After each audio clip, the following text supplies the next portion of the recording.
folks. This is Cody from GameCan.net. With me today is Laura. and Hello. hello, Laura, and we're going to be doing an Iron Man run on Fire Emblem Path of Radiance for the GameCube. Such a great game. So, full disclosure, while this was my first Fire Emblem, technically, the first one that I actually played through was Fire Emblem Awakening, which I loved so much I ended up playing through 3 times. Lore, however, has played a lot of Fire Emblem games, as where I've only played these 2. So he's here with me because he can provide insights that I can't, because he can give us tips, and it's always more fun to have 2 people on these things anyway. Mm-hmm. So, as I said before, this and Fire Emblem Awakening were my first ones. Which ones have you played? Played pretty much all of them. I played the first Game Boy One, second Game Boy One, Sacred Stones, Shadow Dragon on the DS. This a little bit, although I haven't gotten very far on Path of Radiance. I will be honest. A little bit of Radiant Dawn, Awakening. Beat it multiple times as well. Hard mode for that one, although hard mode was really easy mode for me. Alright, and just so you know with this, folks, if you don't know, Fire Emblem Awakening, if your character, or Fire Emblem Awakening, Fire Emblem, if your characters die, they're permanently dead. And that was a staple all throughout the series, including Awakening, although in Awakening you do have an option to turn that off. But with this Iron Man run, what I'm planning on doing is, if my characters die, I'm not restarting. If they die, they're dead. So I'm just going to keep going until my team is so weak that I can't get any farther. And that'll pretty much be the entire run of videos. But I probably won't be doing much editing. I won't edit the combat at all. I may edit like the leveling up and in between stuff just because that's boring to watch. But I want just for proof that I'm doing this as an Iron Man run. So do you have any tips or pointers that I should follow? Don't die. Wow, such great insight. I'm so glad you're here. I don't know what I would do without you. Yes, I'm trying to be indispensable. Oh, well, that indispensable. I never dispensed of you, so I guess you worked. That works. Anyway, I see over here you have your Path of Radiance guide. Anything you'd like to say about this? People probably know if they've been to your site. You're our game guide master. Yep. One thing I love about this guide is it goes through, tells you each character's strengths, weakness, whether or not they're good, how you can recruit them. Gives you strategies for each map without actually telling you do this, then do this, then do this. That's actually, you say it tells you how to recruit them. That's something I could have used on my real playthrough of this. I think I'm on chapter 24. Some of the times I get into these levels, I have no idea how to recruit these characters. In Awakening, all you really have to do is run Kron up to them and talk. In this, different people need to recruit different people. Yep. And well, let's go ahead and get started here. Yeah, alright. Well, I guess I should stop talking. So we're going to create no, don't delete the file. That's my proper save. And we'll just start a new one here. We'll do it normal since it's an Iron Man run. Yeah, I would hope so. Easy is not exactly hard. No. Difficult, no way. You would die in the first battle. Knowing me, we wouldn't get very far. This game actually has really good graphics, cutscene-wise. Actually, even in battle. Mm-hmm. But the scenes here remind me a lot of how they look in the Fire Emblem Awakening. And the scenes there are pretty awesome. So the fact that GameCube is pretty much matching them is pretty darn good. Here's Ike with his father. His father's pretty cool. There are spoilers about him later. Speaking of which, we're probably going to be pretty loose with the spoilers. So, spoiler alert! Spoiler alert! Well, the game's only, 10 years old, so... Yeah, but people still cry about when you say things like, Sephiroth killed Aerith.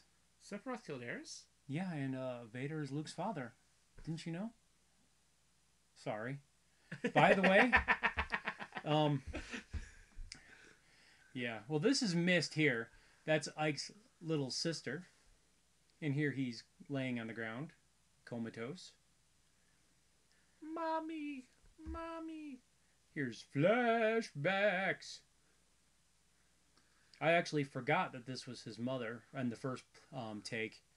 Been so long since I've actually played to the beginning of this game. I actually got this game a couple years back. Only played the first couple levels and then came back to it recently when I got in my GameCube. So there was a bit of a disconnect between the start of the game and the rest of the game for me. Oh, she's picking flowers. That's another Aerith. You can't see it, but I just stopped breathing and looked at the microphone. I was going to say, wait, I'm really far in this game, and she's still alive. But then I remembered he hasn't actually gotten as far as I have in this particular game, so he's just talking out his butt. Yep. Yeah, you can think that. That's true. He does have that guide. That guide's in really good shape, by the way. Oh, That's yeah. the Nintendo Power Guide to boot. Mm-hmm. I've taken care of my guides, as you know. Oh, yes. Is that a map? That's Yeah. pretty crazy. That's the final chapter. That's the final battle map. Oh, don't let me see it. I haven't gotten that far yet. But it looks like we're coming up to the first tutorial fight. The Sleeping Prince awakes. Father. So every time I see the name Mist, I think of Mist from I can't believe my mind's blanking. I want to keep wanting to say Harvest Moon. It's not Harvest Moon. The game series I love, but for some reason I can't think. Factory? Yes, Rune Factory. Oh my gosh. There's no turnips in here. Oh, I know. There's no comparison. This Mist is not a stalker freak, but I just can't help it. That name, unless it's Mist with a Y, like as in Mist the other games, I'll always think of females named Mist as the turnip lady. The stalker who stands outside my window when I'm already married in that game, but she's still waiting for me because I'm the plot wife. Anyway, here's Boyd. Boyd's one of my favorite characters in this game. He's so powerful if you level him up. He's actually currently off my team because in this one, unlike in Awakening, once you hit cap with your experience, you can't gain any more levels. You can't switch your class. Awakening, as Lee has told me... Okay, as Laura has told me, is the first one that actually lets you change your class. I'm assuming you're not lying. That's correct? That's correct. Well, you have, when you do master classes, in most games you can choose which master class to take them to. Mm-hmm. This one you can't. No, not in this one. But yeah, so once characters hit level 20 as their master class for me, they're pretty much off the team. I'll probably bring them back for the last 2 fights or so. But anyway, it's Ike versus Boyd. Both of these are pretty respectable characters. Of course, Boyd is somewhat comic relief here. Well, of course. We're just going to skip over the tutorials for the purpose of this video. As much fun as it is to listen to Anna, it's not really necessary for anyone to see how to play this. If you want to learn how to play Fire Emblem, you should probably just play it. It's really good. I'm assuming you're here to see how far I can make it in an Iron Man game, so it's not really relevant here.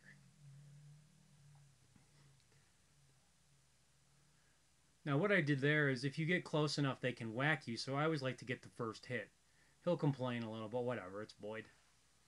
Trainer sword. These menus are a little confusing for me in this game, only because I played Awakening first, really. The Awakening layout is more for simple people like me, I guess would be the right way of saying it. Oh, you can make those menus, I think you can make them more simplified as well. You can? I guess I should Either you explore make my it more, options. I understand it now. Or you make it more advanced. Maybe it's more advanced. Fortunately, I understand them now, so it's not an issue, but... Well, I mean, it's pretty obvious to me. Because it's literally just... Oh, what?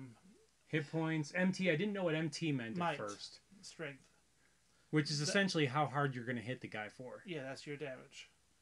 Except we're thinking, what's MT? Crit is Crit is obvious. Your hit is obvious as well, because it's out of 100. So that means how accurate is your shotgun. Boyd is not a loser. He's my friend. Shut your trap.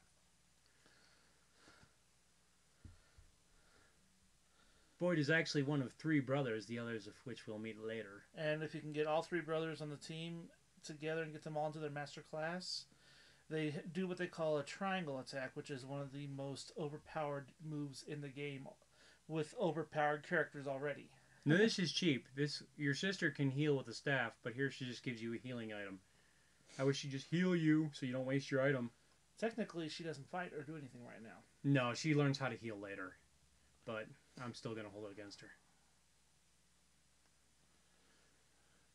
And this piece of advice that Grell's giving you here, probably the most important piece of advice for the entire series. Always heal. Heal even if you take 1 damage, because that 1 damage is going to be the difference between your character being permanently dead and them being there at your side in the next battle. Besides, healing rods come with 40 charges, and they're not too expensive. Just heal. Yeah. Besides, you want to heal because the healers level up really slow, and that's how they level up at first, is healing. Well, healers level up based off of the experience they gain is just like the other characters, based off of the relative level that they are to the character they're healing. Still, you only gain experience off of them for healing, is what I'm saying. So if you're not taking damage, you don't have anything to heal with. That's why it's important to heal everything, not only to stay alive, but to level up your healers. Now, in other Fire Emblem games, you also had the option of using there are other stabs you could use as well. Oh yeah, there are other staves. It takes a while to get them. Yeah. Like I think the next one you get in this one is Mend, and you don't get that till you're escorting the princess. But they're also like for me, you always start off with heal staff, of course, but then you get the unlock staff, which is really neat because when you don't have a thief, I haven't gotten one in this one. They may not have it in this one. Like I said, I'm referencing other games. Mm-hmm. But Ike's dead. What? No. I've got a hit point left. C7. Whoa. Maybe I should. I'm psychic. But I still won, thankfully. How bad would it be to do an Iron Man video that ends in the first tutorial fight? That's me. That is you. Rev her up. Ike here is a ranger, despite the fact that he doesn't use any ranged weapons, doesn't dual wield, doesn't track or hunt, lay traps, and like in D&D, he doesn't know any minor druidic magic, but it sounds better than Sword Guy. Ike, you were great. Sword Guy. Sword Guy.